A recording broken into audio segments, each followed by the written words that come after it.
Bonjour, c'est Paul Pexoto du blog L'Arbre à Bien-être et j'espère que tu vas bien et que ce confinement n'est pas trop difficile. En tout cas, si c'est le cas, écoute bien ce podcast qui va te donner des conseils pour muscler ton cerveau. Nous sommes toujours sur la publication Covid-19 Kit de survie pour hypersensibles dans l'épisode 3, Muscle ton cerveau.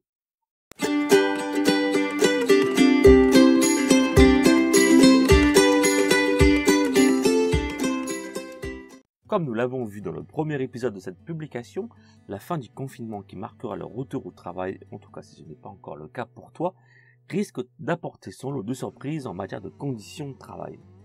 Et même si tu ne travailles pas, cela reste important d'être prêt à affronter le retour à la normale. Il est alors primordial de revenir bien affûté en ayant un mental d'acier. Et pour avoir un mental d'acier, il faut avoir un cerveau en bonne forme. Pour cela, les exercices proposés plus haut sont parfaits pour le booster. Mais il faut aller encore plus loin. Notre société, soi-disant moderne, valorise essentiellement le mental, alors qu'il y a encore un peu plus d'un siècle, tout était basé essentiellement sur le physique. Pourtant, l'un ne va pas sans l'autre, il faut donc plus que jamais travailler dès à présent cet organe. Mais nous irons plus loin que son besoin physiologique puisque nous allons travailler dessus pour renforcer votre volonté. Change d'air. Bon, je sais, si tu n'as pas de jardin, tu vas me demander, mais comment je fais si je suis dans un appartement ? Eh bien, ouvre tes fenêtres en grand pendant au moins 1 heure et respire à fond. Mets-toi à ta fenêtre pendant un bon moment pour profiter de l'air ambiant. Je sais que ce n'est pas aussi bien que d'être dehors, mais c'est déjà mieux que rien. Tu peux aussi installer une table ou un bon fauteuil aux abords pour en profiter au maximum et pour écrire, lire ou tout simplement te relaxer comme je le préconise dans l'épisode 1. Change de perspective. Changer de lieu quand on est confiné, c'est presque impossible. Pourtant, il doit bien te rester des pièces où tu n'as presque jamais mis les pieds. Eh bien, personnellement, pour me dépayser un peu, je squatte la chambre de mes enfants. Quoi de mieux que d'avoir à ce moment-là des enfants pour changer d'air puisqu'ils ont leur propre univers.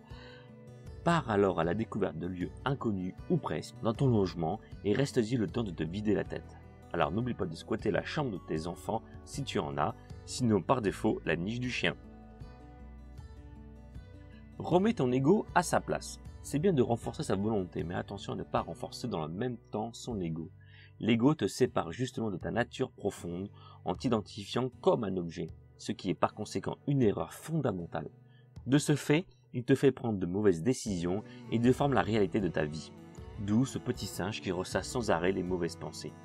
Il est donc important pour ton évolution personnelle et spirituelle de remettre ce petit singe dans son écosystème naturel. Pour cela, sois à l'écoute de tes émotions en te centrant sur ton cœur. Ainsi, lorsque par exemple on te fait des compliments, observe sans jugement ce qui se passe en toi. Si tu penses être mieux qu'un autre, c'est ton ego qui joue du yo-yo. Ce qu'il faut dans ce cas, c'est recevoir le compliment avec humilité. Pour cultiver cela, fais un travail sur toi. C'est-à-dire, apprends à connaître tes défauts et tes qualités et sois fier de ce que tu es malgré tout. Tu n'as normalement pas besoin qu'on te le dise. Je ne vais pas trop m'étendre sur le sujet qui mériterait un article complet, voire un livre entier, tellement le sujet est vaste et complexe. Mais je te recommande de faire tes propres recherches sur le sujet pour aller plus loin, et un de mes articles sur le besoin de reconnaissance que je considère comme étant l'une des principales causes de souffrance dans nos vies. Voir en description l'article sur le besoin de reconnaissance. Travaille ta volonté, c'est un point stratégique du kit de survie et plus particulièrement pour toi hypersensible. Dans notre monde, la clé de l'épanouissement personnel, pour ne pas dire de la réussite, se trouve dans notre volonté.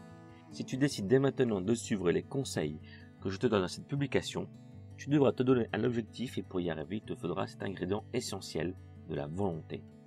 La volonté est comme un muscle qu'il faut travailler régulièrement.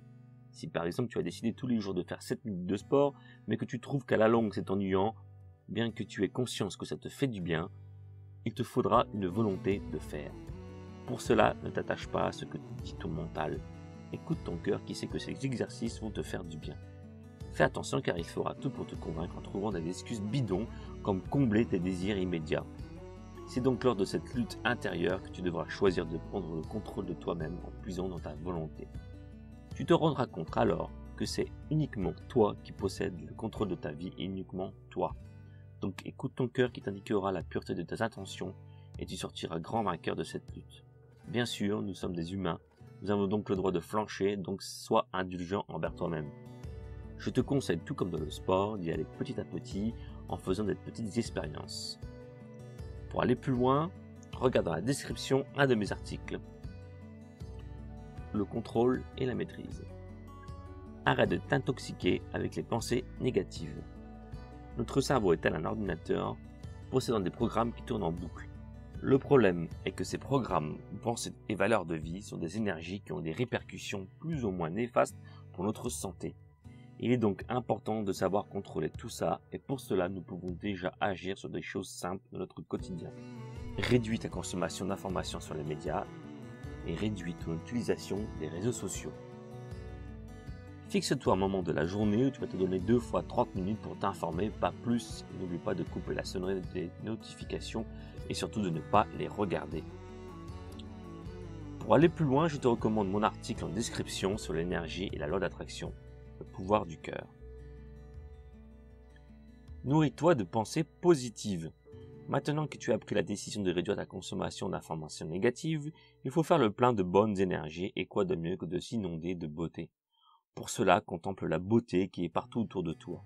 Dans le sourire d'un enfant, un oiseau qui vole dans le ciel, une fleur qui s'épanouit dans le jardin. La contemplation est également un exercice qui t'aide à renforcer ton mental puisqu'il est un outil d'observation, donc de conscientisation de tes pensées, de tes émotions, de ton corps. Tu peux également reprogrammer ton mental avec des affirmations que tu peux toi-même écrire, puis réciter chaque jour comme un mantra. Je l'ai fait pendant des années et je peux te dire que les résultats sont incroyables. Pour cela, je te conseille, pour aller plus loin, un de mes articles en description, le pouvoir du cœur, deuxième partie. Il est normal d'être au courant de l'actualité du moment, surtout si on doit avoir une stratégie claire pour nous conduire à notre objectif de vie. Mais sans la volonté et le contrôle de ton mental, il est difficile d'atteindre ces objectifs. Pourtant, comme tu as pu le voir à travers ces exercices, il y a des choses simples et efficaces que tu peux mettre en place et qui ne coûtent pas grand-chose.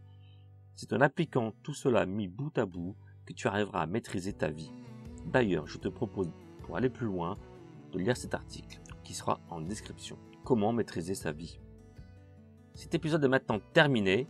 J'espère qu'il t'a plu et si c'est le cas, partage-le au maximum autour de toi pour les aider à passer cette période difficile. Aussi, n'oublie pas de me laisser un petit commentaire pour pouvoir partager sur le sujet et apporter des choses supplémentaires qui pourront aider aussi les autres. Abonne-toi, lâche-moi un petit pouce. Je te dis à bientôt, prends soin de toi et des tiens surtout. C'était Paul Pexoto du blog L'Arbre à Bien-être.